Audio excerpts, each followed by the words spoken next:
Televidente nandiate veio un buon tardi, maniera che nostro priminti nostro chiede a monitoria e saluti di nostro premier ministro den su huelga di Hamburg, quella declarata desde già bierna ultimo di a Gesù di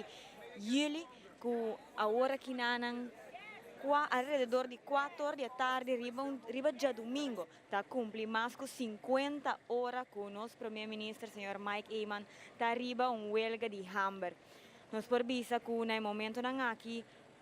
servicio de ambulancia está presente desde prome ora quella declarada aquí para así monitorear su salud y queda pendiente con esa que está desarrollada. Nos permira que en el momento nan aquí nanta toma presión de nos primer ministro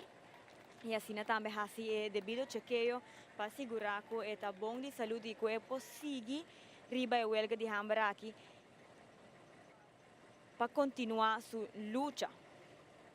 Nos tengo mencionado también que mientras tanto ahora está alrededor de 4 horas de la tarde y que mañana para 8 horas de mañana lo tiene una rueda de prensa junto con Holanda y Aruba. Nos invitamos a quedar aquí también pendiente como que ATV lo transmitía aquí vivo y directo por de Fort Zoutman.